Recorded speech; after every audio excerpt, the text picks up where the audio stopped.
If you're a parent raising a loved one that has individual differences and needs, whether that's neurodiverse needs, whether that's a learning disability or even a physical disability, you will be very much aware of where all the focus goes. Primarily, the focus is on loving our loved ones and ensuring that they are nurtured, guided, protected, and making sure that their needs are met, so their sensory needs, maybe their motor skills and the communication needs. But then there can be, for some of us, this big focus on accessing support and services, whether that's education or that's health or even services within the community. I am a proud parent to a young person that has additional needs, and for the past 12 years I have advocated for his needs to be recognised, whether that's during his diagnosis of autism and ADHD, and also quite recently a diagnosis of epilepsy. And as I've navigated through this, where I've supported him to access support with his education, that's been in mainstream schools and that's been in independent specialist schools, and also in different boroughs and counties, and accessing services within the community such as CAMS and therapeutic support. It really has been a minefield, as I'm sure it's been for many of you. So there's definitely been things that I've learned along the way, and I just want to share those with you. And these are the 8 things that I've come up with that I've definitely learned when navigating through procedural challenges as I advocate for my son.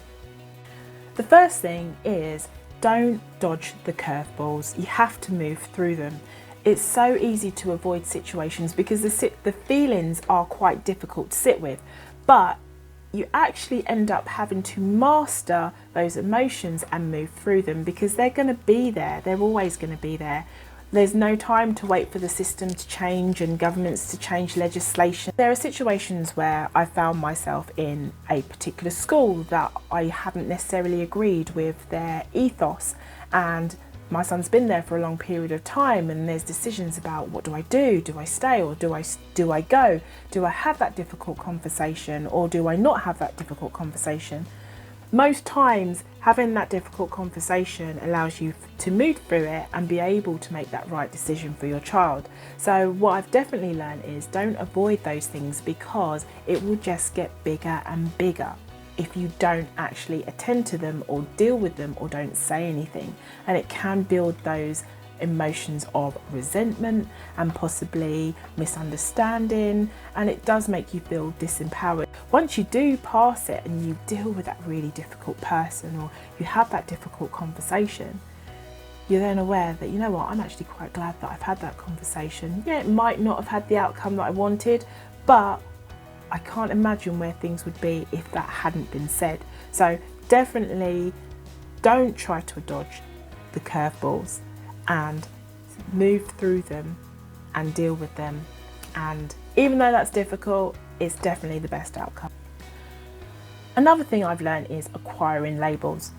Not just the labels such as SEN, IEPs, EHCP, TA, OT, EP, EdPsych. I mean, there are a lot of acronyms that get thrown around, and after a while you're aware of them, especially when you're reading these lengthy reports.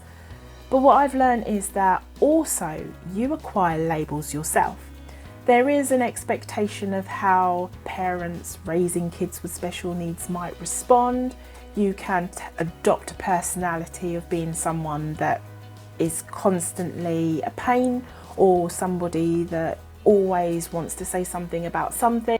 And even acquiring labels and expectations from friends and colleagues, where, for example, people assume that because this is your situation that you're not able to go to an activity or go to a party or attend an event because you've just got so much on that, you know, they might have thought that it's not even worth asking you.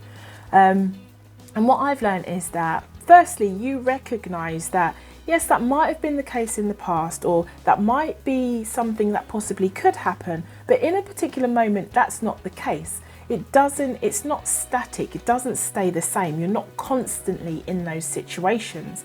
So it's just really interesting that there is an assumption and expectation of how you should respond and who you are and what choices you should make or what your child's particular pathway should be.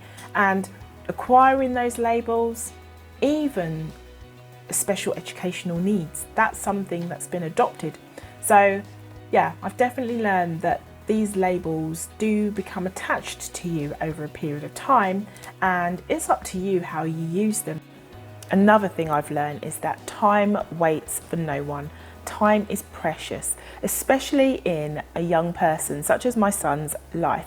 That's a time where it's influential in regards to his development, what he learns, the opportunities that can happen.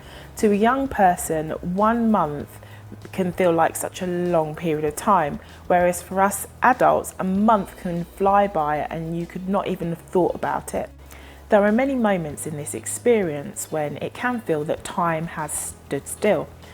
That could be where you're waiting for things to be approved or timescales to pass before accessing or receiving any support. These things might not happen during the influential time that he is experiencing his development.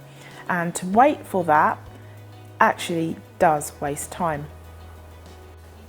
Another lesson I learned is managing the balance between worrying for my child and appreciating my child's achievements. There's so many things on this journey as you're navigating through services and trying to access information and support to be able to make sure that you've got nothing to worry about in terms of how your child progresses.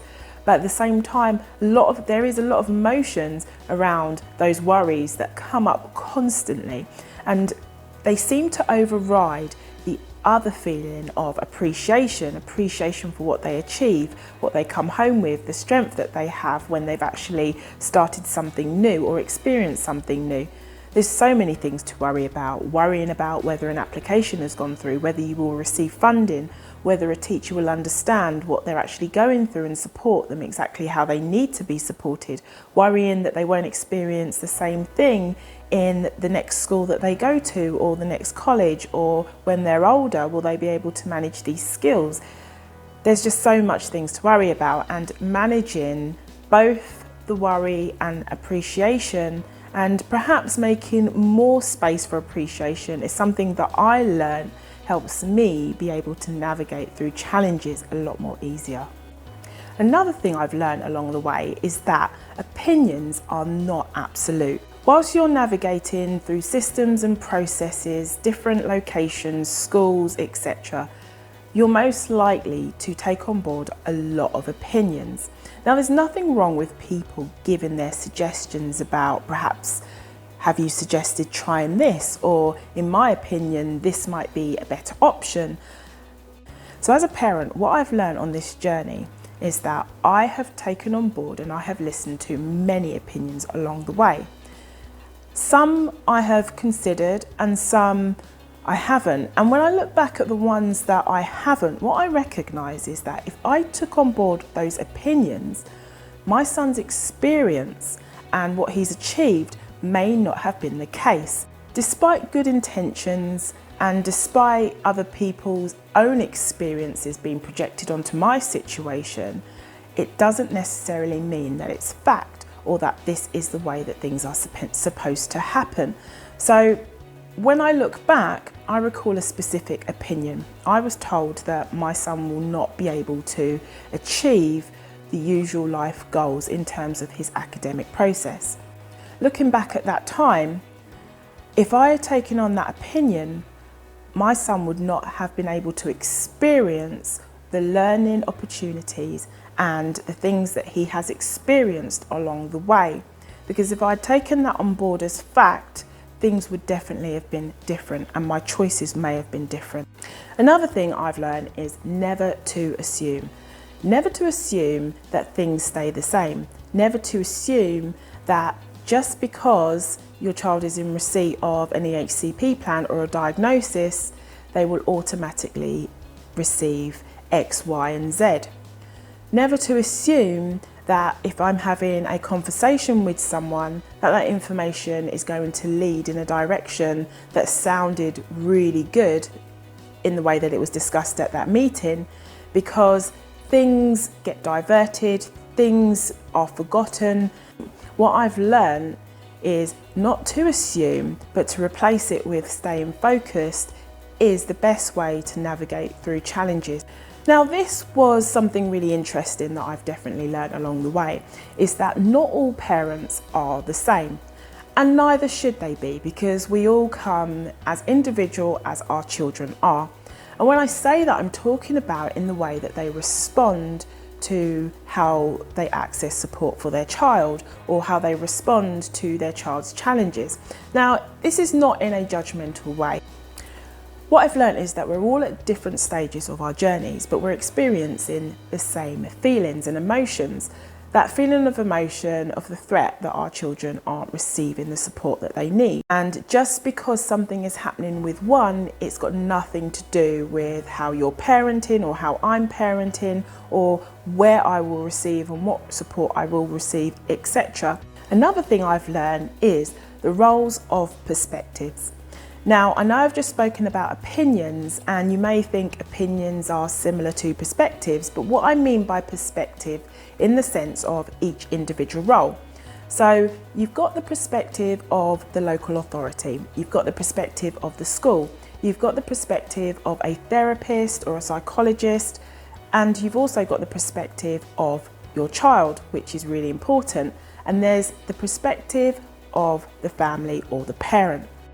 There has been times when I have attended my son's annual review, and I've gone to that meeting with the thought of, let me see what the perspective is of perhaps the local authority in terms of they've made a decision, or I'm waiting to hear of an outcome of whether he will attend a particular school or he will be able to get support for a particular challenge that he's got. And then I would use that perspective as an indicator of how things will be going moving forward. In those moments, I've learned that that's not necessarily a place of feeling empowered, because when you take on board one perspective, when there's a room of so many different perspectives, and just take the viewpoint of one, you dismiss everything else, including your own and your child. And even though it may seem in that moment that that is the only option, I've definitely learned that it is not a place where you can create opportunities and progress. So taking on board your perspective and everyone else's in the room and creating a collaboration, which is what it's all about, this will allow things to move in a direction that's more prosperous for your child. There are so many more I could add to this list, but I think this 8 is what I could think of at the moment, and I'd love to know what your thoughts are and what your experiences are, because I think before my son had a diagnosis, before I was introduced to these terms and acronyms, I can't even say the word now, you know, going to meetings and meeting different professionals, gosh, you definitely learn a lot, definitely. You don't stand still, nothing stays the same. From one setting to another, it just changes, and constantly surprised. So yeah, the learning does continue.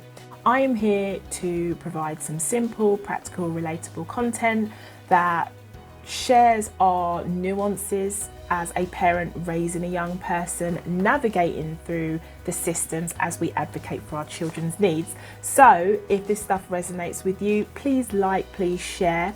And in the meantime, you continue to do what you're doing, stay focused, stay empowered, and keep creating progress. Thank you for listening.